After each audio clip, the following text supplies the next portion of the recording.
கோப்பை வென்று 5 ஆண்டு காலமானாலும் இந்த அணியை வீழ்த்துவதே பெரும் வெற்றி என கருதும் வரை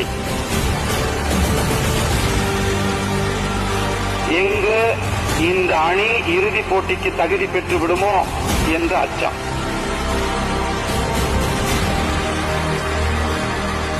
ஐந்து முறை பட்டம் வென்ற சென்னை அணிக்கும் அதன் ரசிகர்களுக்கும் இருக்கும் வரை